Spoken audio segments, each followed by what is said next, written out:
आपके सिवाय। ओम शांति। संसार में सत्संग का बहुत अधिक महत्व है, इसलिए भक्ति मार्ग में मनुष्य आत्माएं अक्सर सत्संगों में जाते हैं ताकि कुछ पलों के लिए दुनियावी कारोबार से निवृत्त हो जाएं और मन और बुद्धि परमात्मा की याद में सफल हो जाएं। परंतु ज्ञान में बाबा सत्संग का यथार्थ अर्थ बताते हैं। ये बताते हैं कि सत्य अर्थात सत्य केवल एक परमात्मा ही है और उन्हीं का संग आत्मा को सदा आगे बढ़ाता है, तार देता है, दुखों से, दुनियावी परेशानियों से, दर्दों से छुटकारा दिला देता है। और इसके अलावा मनुष्य आत्मा कोई भी संग करे, हर वो संग जिसका कनेक्शन इस देह के साथ है वो आत्मा को गिरा देता है, पतित बना देता है। तो सत्य के और संग के यथार्थ अर्थ को समझकर जब आत्मा सच्चे सत्संग में बैठती है, मन और बुद्धि उस सत्यचित आनंद स्वरूप परमात्मा में टिकाती है, तब आत्मा गति और सद्गति को पाती है। तो आज की मुरली हमें सत्संग का यथार्थ अर्थ बता रही है और कुसंग से हमें कैसे बचना है वो विधि भी सिखा रही है। सुनते हैं बाबा के मधुर महावाक्य। आज है 7 तारीख 7 अगस्त 2024। बाबा के मधुर महावाक्य हैं, मीठे बच्चे, याद की यात्रा से ही तुम्हारी कमाई जमा होती है। तुम घाटे से फायदे में आते हो, विश्व के मालिक बनते हो। प्रश्न है, सत का संग तारे, कुसंग बोरे। इसका अर्थ क्या है? यथार्थ अर्थ बाबा बताते हैं। उत्तर है, जब तुम बच्चों को सत का संग अर्थात बाप का संग मिलता है तब तुम्हारी चढ़ती कला हो जाती है। यानी जब संगम युग पर बाबा आते हैं, आत्मा और परमात्मा मिलते हैं, तो आत्मा की चढ़ती कला होती है। रावण का संग कुसंग है, उसके संग से तुम नीचे गिरते हो, अर्थात रावण तुमको डुबोता है ना। कुसंग बोरे डुबोए, तो रावण का संग, विकारों का संग आत्मा को डुबोता है, बाप पार ले जाता है। बाप की भी कमाल है जो सेकंड में ऐसा संग देते जिससे तुम्हारी गति सद्गति हो जाती है। इसलिए उसे जादूगर भी कहा जाता है। सेकंड में परिवर्तन कर देते हैं। अभी 1 सेकंड पहले अज्ञान में थे, अगले ही पल जब ये ज्ञान आ गया, मैं कौन, मेरा कौन, आत्मा सुजाग हो जाती है, गति सद्गति में चली जाती है।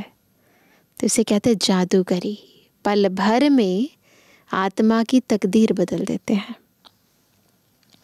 ओम शांति। बच्चे याद में बैठे थे, इसको कहा जाता है याद की यात्रा। जब मनुष्य आत्मा अपने पिता परमात्मा को याद करती है, मन और बुद्धि इस दुनिया से पार उस परे ते परे परम धाम में लगाती है, तो इसे कहते हैं याद की यात्रा। इतनी दूर चली जाती है। बाप कहते हैं योग अक्षर काम में ना लाओ। योग बहुत ज़्यादा कॉम्प्लिकेटेड शब्द हो जाता है। दुनिया के अंदर योग को फिज़िकल योगा में ले लेते हैं और जब कहते योग लगाओ तो मनुष्य आत्मा लगा नहीं पाती है, परंतु जब याद कहते हैं, इतना सहज शब्द कहते हैं, तो याद करना तो छोटे बेबी को भी आता है। तो बाप को याद करो, वह है आत्माओं का बाप, परम पिता, पतित पावन। उस पतित पावन को ही याद करना है। बाप कहते हैं देह के सब संबंध छोड़ एक बाप को याद करो। कहते हैं ना, आप मुए मर गई दुनिया। देह सहित देह के जो भी संबंध आदि देखने में आते हैं उनको याद नहीं करो। जो कहते हैं यदि आप मर गए तो आपके लिए दुनिया मर गई।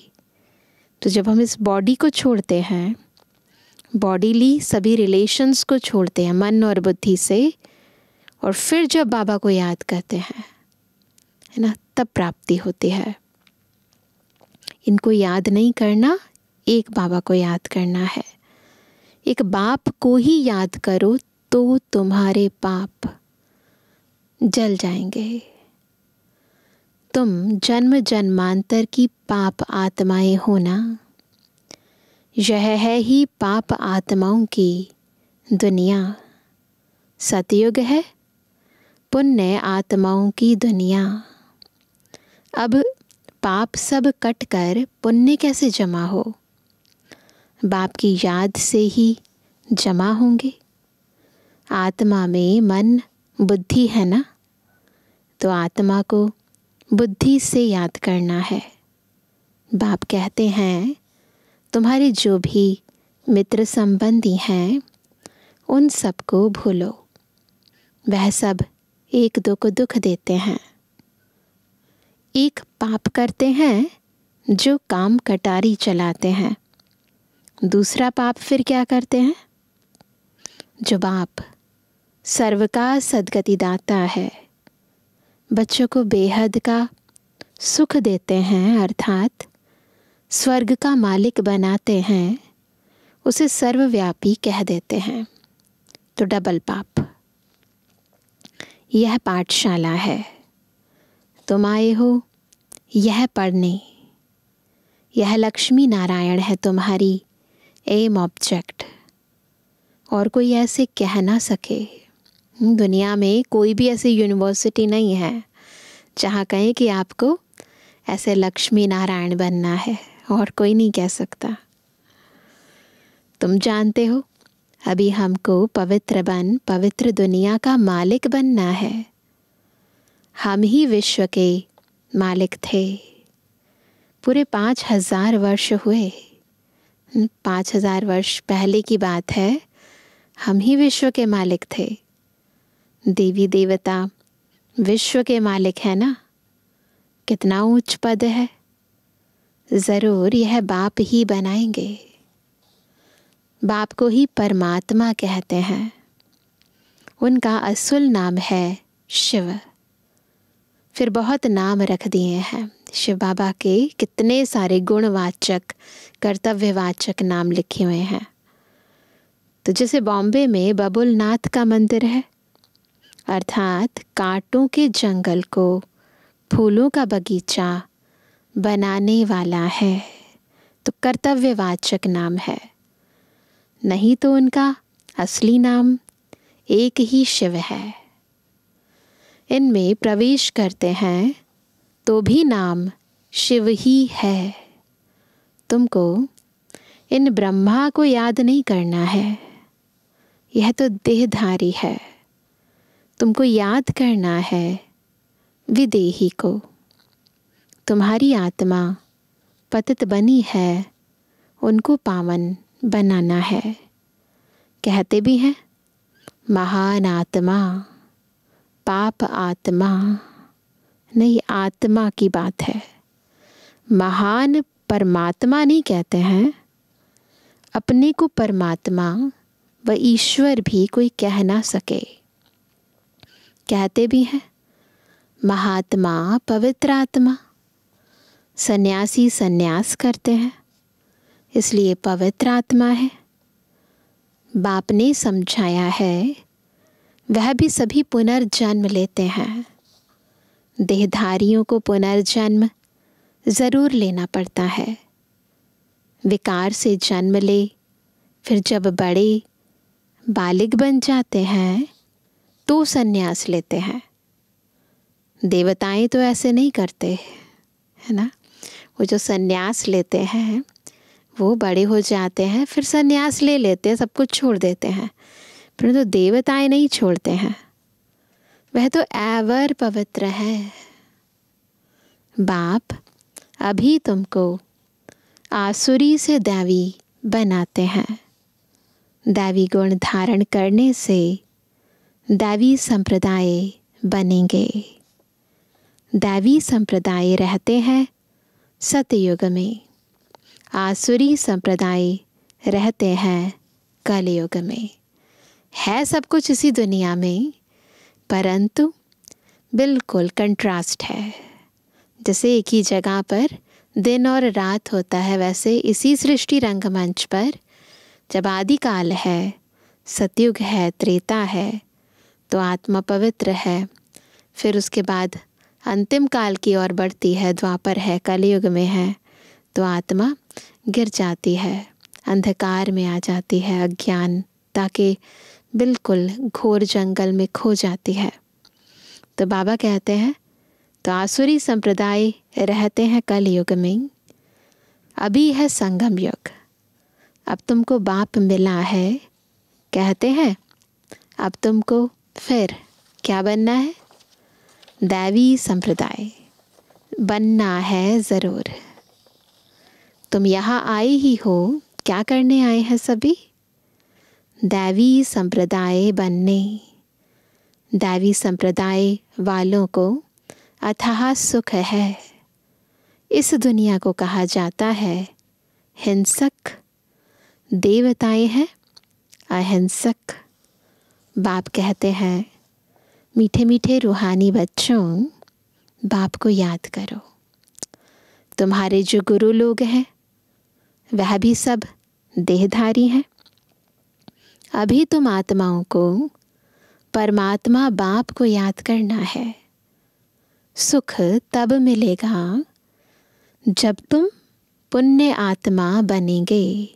तो बाबा को याद करना है, और फिर जब पुण्य आत्मा बनेंगे तो सुख मिलेगा। 84 जन्मों के बाद ही तुम पाप आत्मा बन जाते हो। अभी तुम पुण्य जमा करते हो, योग बल से पापों को खत्म करते हो। इस याद की यात्रा से ही तुम विश्व के मालिक बनते हो। तुम विश्व के मालिक थे तो सही ना? याद आता है हम कौन थे? विश्व के मालिक थे। वह फिर कहाँ गए? यह भी बाप ही बताते हैं। तुमने 84 जन्म लिए, सूर्यवंशी चंद्रवंशी बने। कहते भी हैं भक्ति का फल भगवान देते हैं।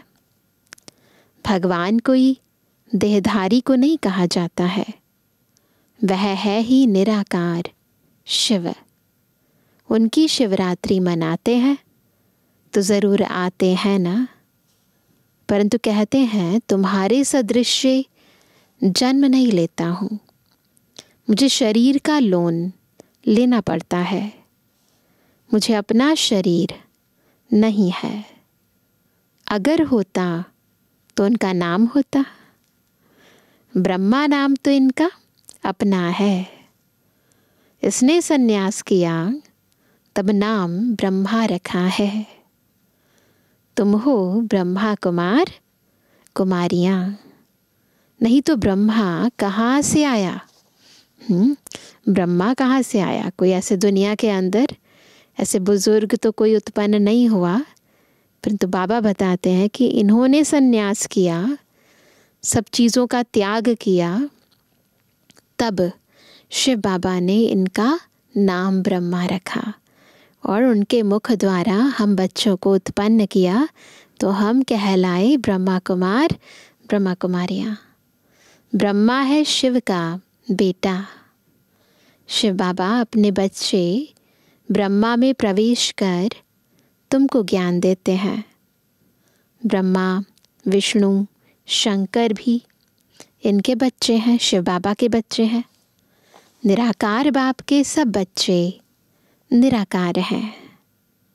आत्माएं यहाँ आकर शरीर धारण कर पाठ बजाती हैं, है ना। शिव बाबा के बच्चे हम निराकार आत्माएं हैं। हम आत्माएं ऊपर से आती हैं, यहाँ पर ये शरीर धारण करके पाठ बजाती हैं। बाप कहते हैं, मैं आता ही हूँ पतितों को पावन बनाने। मैं इस शरीर का लोन लेता हूँ। शिव भगवानुवाच, है ना, है ना। इसीलिए इस बात को सिद्ध करने के लिए बाबा ब्रह्मा बाबा के तन का लोन लेते हैं, अपना तन नहीं है उनका। श्री कृष्ण को तो भगवान नहीं कह सकते, भगवान तो एक ही है। श्री कृष्ण की महिमा ही अलग है। पहला नंबर देवता है राधे कृष्ण, जो स्वयंवर के बाद फिर लक्ष्मी नारायण बनते हैं। बाबा सब चीज़ें बिल्कुल परफेक्टली बता रहे हैं, एक्यूरेट बता रहे हैं, परंतु यह कोई जानते नहीं। राधे कृष्ण का किसको भी पता नहीं है, वह फिर कहाँ चले जाते हैं। राधे कृष्ण ही स्वयंवर के बाद फिर लक्ष्मी नारायण बनते हैं। दोनों अलग अलग महाराजाओं के बच्चे हैं। वहाँ अपवित्रता का नाम नहीं है। बच्चे हैं, बच्ची भी है, परंतु अपवित्रता का नाम नहीं है, क्योंकि 5 विकार रूपी रावण ही नहीं है ही राम राज्य। अब बाप आत्माओं को कहते हैं कि मुझे याद करो तो तुम्हारे पाप कट जाएंगे। तुम सतो प्रधान थे, अब तमो प्रधान बने हो। घाटा पड़ा है, फिर जमा करना है। भगवान को व्यापारी भी कहा जाता है। कोई विरला उनसे व्यापार करे। जादूगर भी उनको कहते हैं। कितने सारे नाम हैं बाबा के। कमाल करते हैं, जो सारी दुनिया की सदगति करते हैं। तो व्यापारी भी है, जादूगर भी है। ऐसा व्यापारी है, हमारा कखपन ले लेता है और हमें विश्व की बादशाही दे देता है। इतना अच्छा व्यापारी है। और फिर जादूगर भी है, सेकंड में हमें सदगति दे देता है, और हमारी नहीं, सारी दुनिया की सदगति कर देते हैं। सबको मुक्ति, जीवन मुक्ति देते हैं। जादू का खेल है ना। मनुष्य को दे नहीं सकते। तुम 63 जन्म भक्ति करते आए हो। इस भक्ति से कोई ने सदगति को पाया है? सतयुगी नहीं आया तो सदगति को पाएंगे कैसे? कोई है जो सदगति दे? हो नहीं सकता। एक भी वापस जा नहीं सकता। बेहद का बाप ही आकर सबको वापस ले जाते हैं। कलयुग में अनेक राजाएं हैं, वहाँ तुम थोड़े राज्य करते हो, बाकी सब आत्माएं मुक्ति में चली जाती हैं। तुम जाते हो, तुम कहाँ जाते हो? मुक्ति में तो हम भी जाते हैं, परंतु एग्जैक्टली हमारा डेस्टिनेशन क्या है? मुक्ति नहीं है। तो तुम जाते हो जीवन मुक्ति में वाया मुक्ति धाम। यह चक्र फिरता रहता है ना। मुक्ति में जाते हैं, जीवन मुक्ति धाम में आते हैं, फिर जीवन मुक्ति से जीवन बंध में आ जाते हैं, फिर बाबा आते हैं, फिर मुक्ति जीवन मुक्ति देते हैं। तो ये चक्र है ना, जीवन बंध जीवन मुक्त का चलता रहता है। अभी तुम आत्माओं को दर्शन हुआ है, इस सृष्टि चक्र का, रचयिता और रचना के आदि मध्य अंत का। तुम ही इस ज्ञान से नर से नारायण बनते हो। देवताओं की राजधानी स्थापन हो गई, फिर तुमको ज्ञान की दरकार नहीं रहेगी। भक्तों को भगवान ने फल दिया, आधा कल्प सुख का, फिर रावण राज्य में दुख शुरू होता है। आहिस्ते आहिस्ते सीढ़ी उतरते हैं। तुम सतयुग में हो तो भी एक दिन जो बीता, सीढ़ी उतरनी होती है। तुम 16 कला से 16 कला संपूर्ण बन जाते हो, फिर सीढ़ी उतरते ही रहते हो, है ना। जब एक बारी 16 कला संपूर्ण बन गए, उसके बाद फिर नीचे उतरते हैं। सेकेंड बाय सेकेंड, टिक टिक होती ही रहती है। समय बीतता जाता है, आत्मा गिरती कला की ओर जाती रहती है। उतरते ही जाते हैं। समय बीतते बीतते इस जगह आकर पहुँचे हो। कहाँ आ गए? कलयुग के अंत में। वहाँ भी तो ऐसे ही घड़ियाँ बीतती जाएंगी। टाइम ना बीतता ही जाता है। हम सीढ़ी चढ़ते हैं एकदम फट से, अभी बिल्कुल जैसे लिफ्ट से चढ़ते हैं ना, तो ऊपर चढ़ जाते हैं और उसके बाद फिर धीरे धीरे धीरे उतरते हैं। फिर सीढ़ी उतरनी है जो मिसल, बहुत स्लोली। बाप कहते हैं, मैं सर्व की सद्गति करने वाला हूँ। मनुष्य मनुष्य की सद्गति कर ना सके, क्योंकि वह विकार से पैदा होते हैं, पतित हैं। वास्तव में श्री कृष्ण को ही सच्चा महात्मा कह सकते हैं।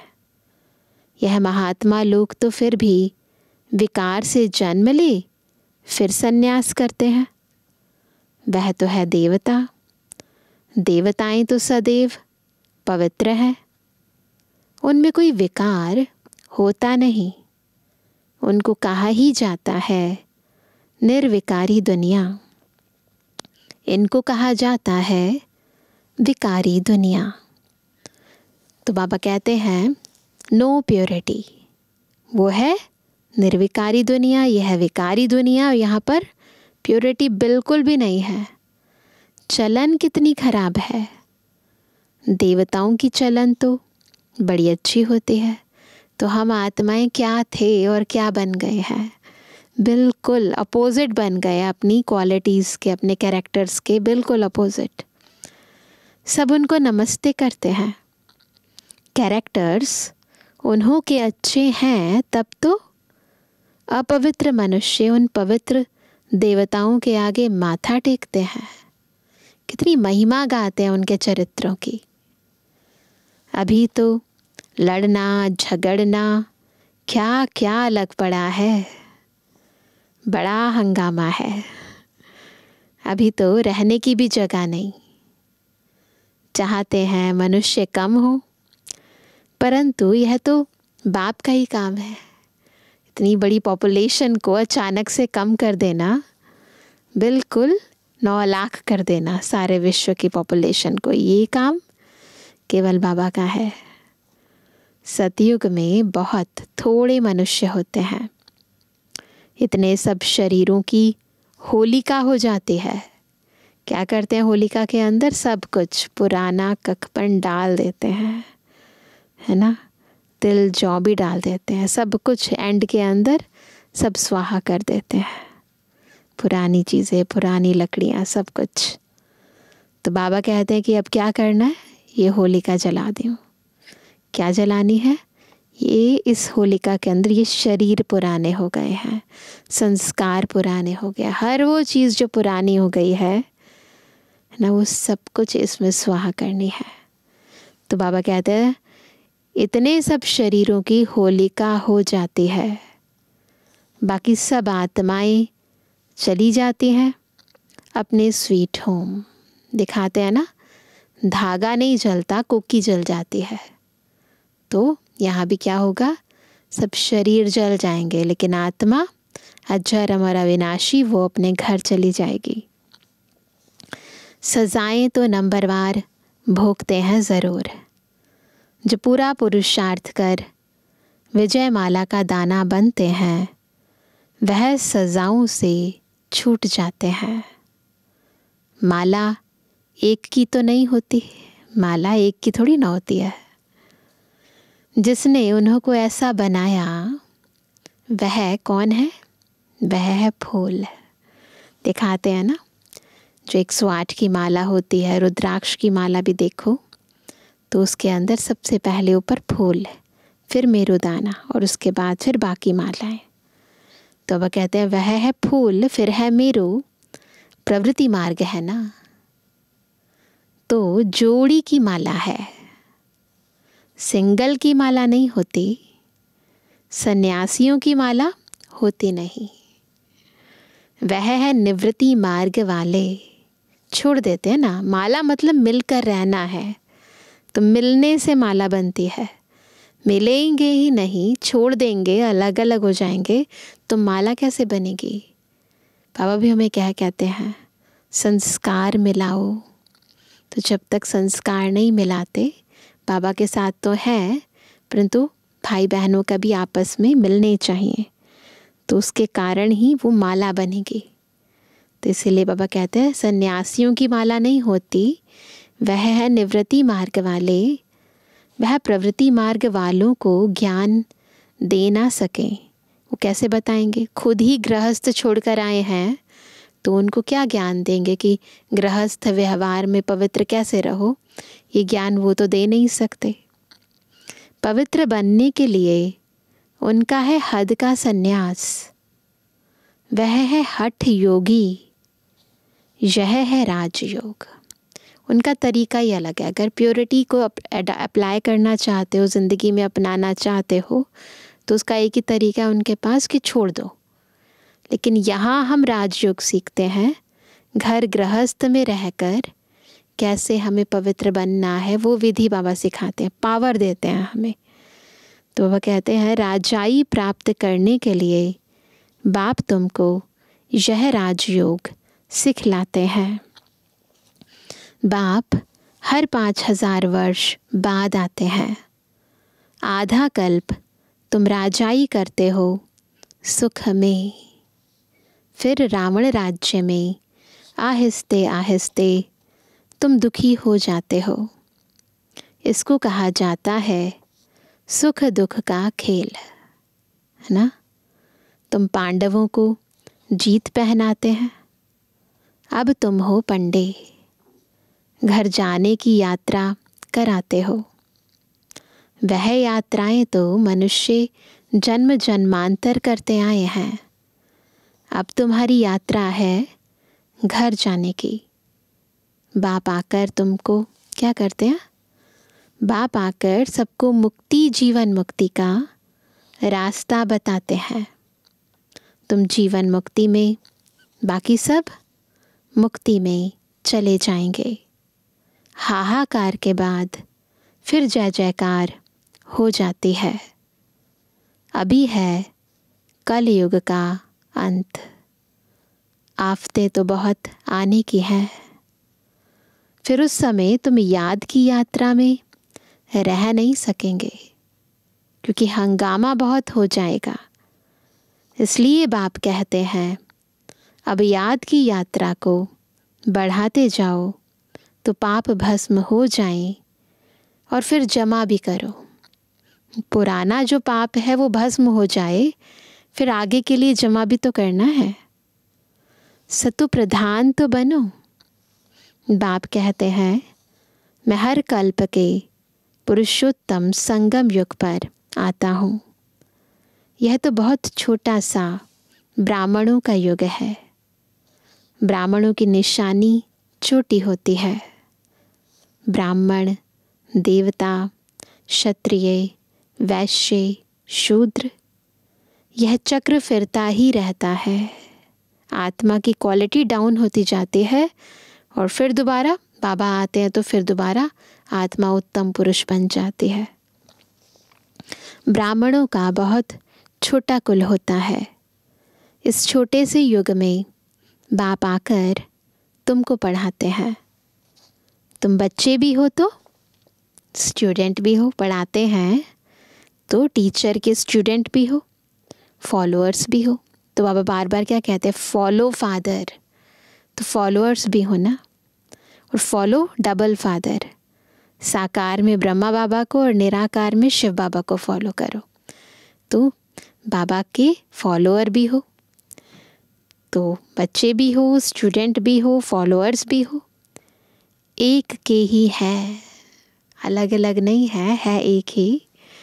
ऐसा कोई मनुष्य होता नहीं जो बाप भी हो, शिक्षा देने वाला, टीचर भी हो, सृष्टि के आदि मध्य अंत का ज्ञान देता हो। है कोई ऐसा टीचर, है ना? सारी सृष्टि के आदि मध्य अंत का ज्ञान देता हो, फिर साथ में भी ले जाए। है ऐसा कोई गुरु जो कहे कि मैं साथ ले जाऊंगा, है ना? वो चले जाते हैं, फॉलोअर्स रह जाते हैं। ऐसा कोई मनुष्य हो ना सके। यह बातें अभी तुम समझते हो, है ना? अभी एग्जैक्टली बुद्धि में बैठता है। भले पहले भी कहें भगवान को कि वो ज्ञान का सागर है, प्यार का सागर है, सतगुरु है, परंतु यथार्थ रीति वो ज्ञान का सागर ज्ञान कैसे देता है, कौन सा देता है, वो सतगुरु सदगति कैसे करता है, ये अब समझ में आता है, बुद्धि में बैठता है। सतयुग में भी पहले पहले बहुत छोटा झाड़ होता है, बाकी सब शांति धाम में चले जाएंगे। बाप को कहा जाता है सर्व का सदगति दाता, सबका सदगति दाता। बाप को बुलाते हैं, हे पतित पावन बाबा आओ। दूसरे तरफ फिर कहते हैं परमात्मा कुत्ते बिल्ली पत्थर ठिक्कर सब में है। अब आओ कहाँ, वो तो यही है ना सब कुछ, कुत्ते बिल्ली पत्थर ठिक्कर। तो बुला किसको रहे हैं? जो है उसको थोड़ा ना बुलाया जाता है, जो नहीं है उसको बुलाया जाता है ना। तो अब कहते हैं बेहद के बाप का अपकार करते हैं। बाप जो विश्व का मालिक बनाते, उनको डिफेम करते हैं। इसे ही कहा जाता है रावण का संग दोष। विकारों के संग के कारण आत्मा ऐसी हो जाती है पत्थर बुद्धि, कुछ भी कहती है। सत का संग तारे कुसंग डुबोए।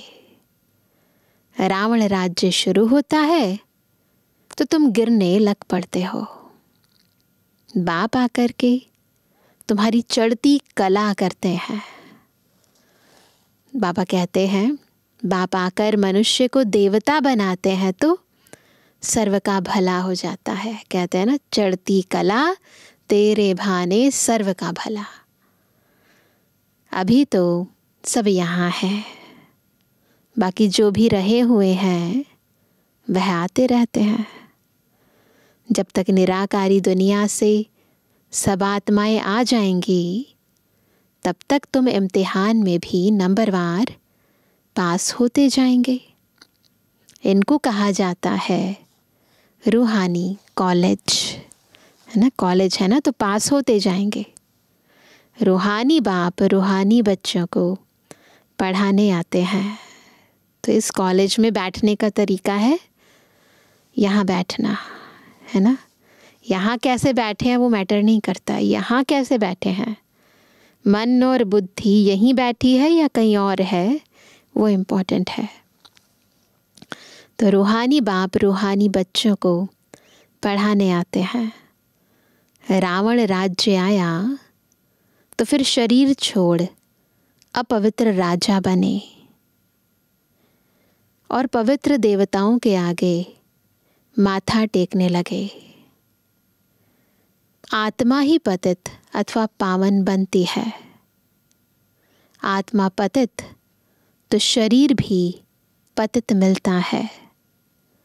सच्चे सोने में खाद पड़ती है तो खाद का जेवर हो जाता है।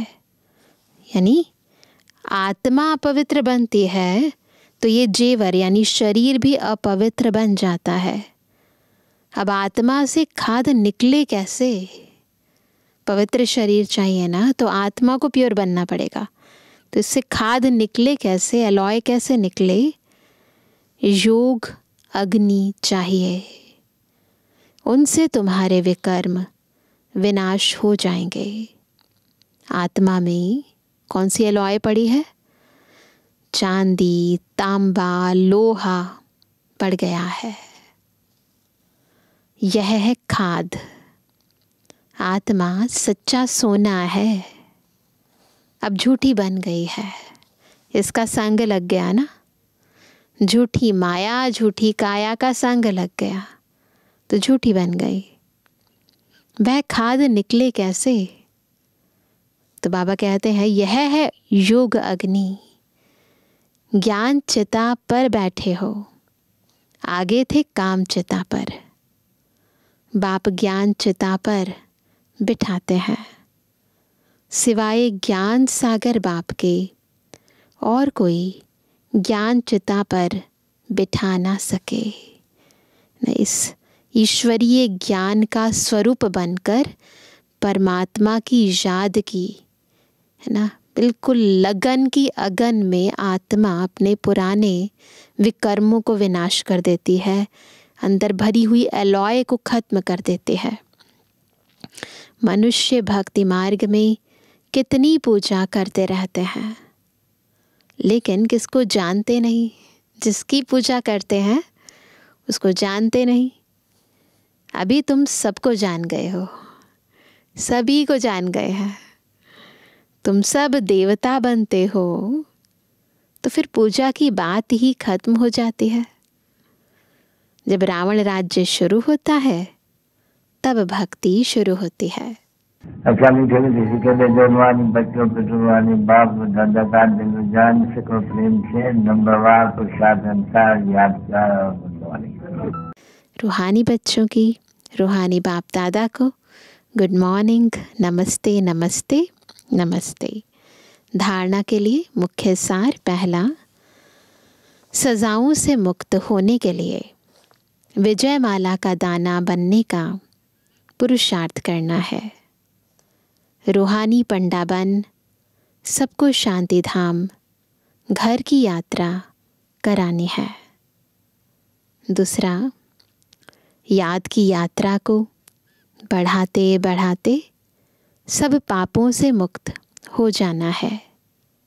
योग अग्नि से आत्मा को सच्चा सोना बनाना है, सतो प्रधान बनना है।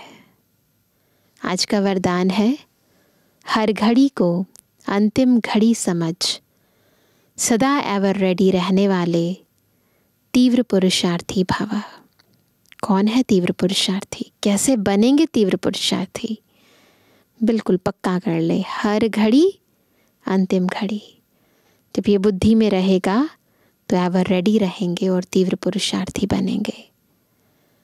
अपनी अंतिम घड़ी का कोई भरोसा नहीं है, इसलिए हर घड़ी को अंतिम घड़ी समझते हुए एवर रेडी रहो।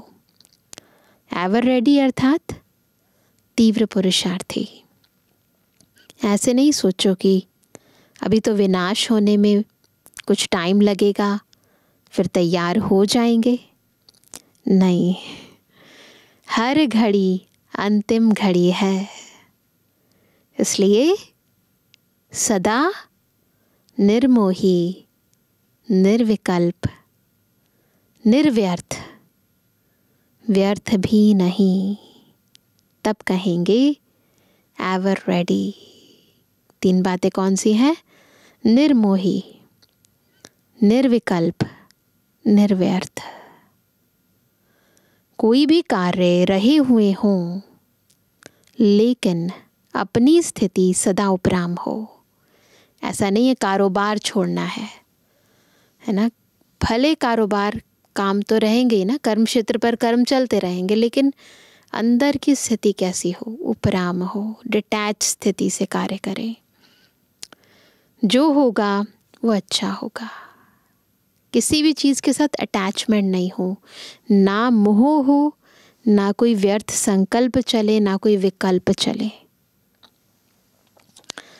स्लोगन है, अपने हाथ में लौ उठाना भी क्रोध का अंश है। कोई भी लौ उठाना ये क्रोध का अंश है, इसलिए लौ हाथ में नहीं लेना है, बिल्कुल ईश्वरीय लौ के अनुसार चलना है। अच्छा, तो आज विशेष क्या अभ्यास करेंगे? हर घड़ी अंतिम घड़ी करेंगे सभी अभ्यास। हर पल ये लगे मेरी आखिरी घड़ी है, तो 1 सेकंड भी वेस्ट नहीं जाएगा। हर सेकंड चाहे मनसा, चाहे वाचा, चाहे कर्मणा, ईश्वरीय सेवा में लगे रहेंगे। तो किसी भी पल अगर ये बुद्धि में हो कि शरीर छूट सकता है, तो मेरी अंतिम घड़ी हम कैसे चाहते हैं? बाबा की याद में चाहते हैं। तो इसीलिए हर पल अनहद बाप की याद हमारे मन और बुद्धि में बैठी रहे, याद में लगन में मगन अवस्था बनी रहे, इसका अभ्यास हम करते रहेंगे। तो बुद्धि में रहे सारा दिन, हर घड़ी अंतिम घड़ी। अच्छा, ओम शांति।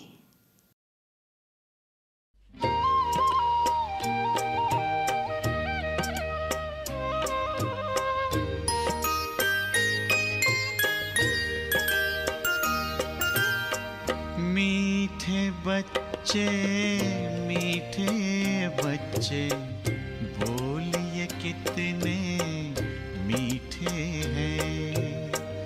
मीठे बच्चे, मीठे बच्चे, बोलिए कितने मीठे हैं। मीठा हमें बनाते बाबा, मीठा हमें बनाते बाबा, आप बड़े ही मीठे हैं।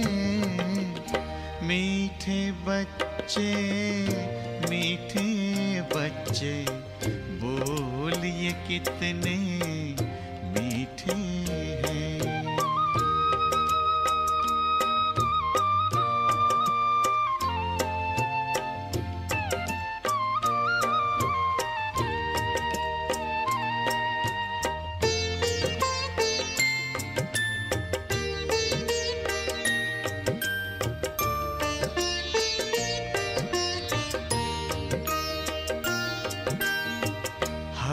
कहते कुर्बान आप पे बाबा, ये दिल जान है। जान नहीं कुर्बान बच्चों, करना तुम्हें जहान है। प्यार भरी इन शिक्षाओं से, प्यार भरी इन शिक्षाओं से, सबके दिल को जीते हैं। मीठे बच्चे, मीठे बच्चे, बोलिए कितने मीठे हैं।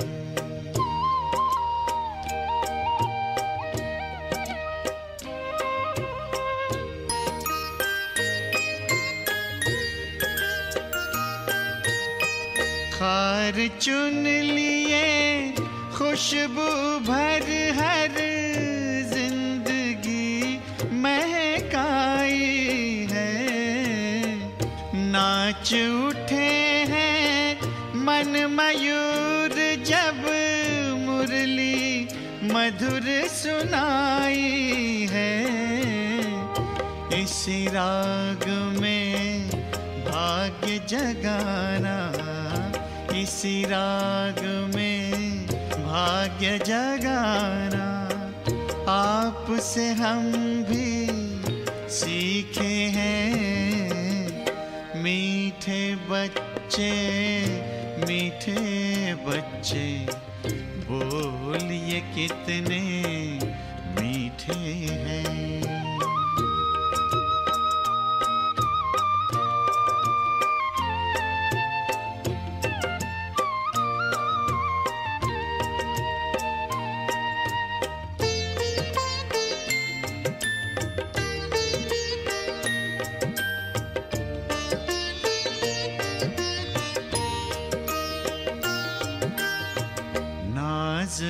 सुलाते हमें बिठाते, आप तो अपने कंधों पर।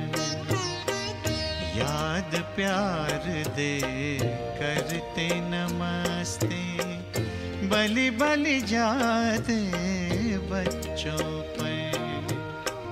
ऐसे प्यार का मधुर रस पी के, ऐसे प्यार का मधुर रस पी के, सब रस लगते फीके हैं। मीठे बच्चे, मीठे बच्चे, बोल ये कितने मीठे हैं। मीठा हमें बनाते बाबा, मीठा हमें बनाते बाबा। आप बड़े मीठे हैं, मीठे बच्चे, मीठे बच्चे, बोल ये कितने मीठे हैं।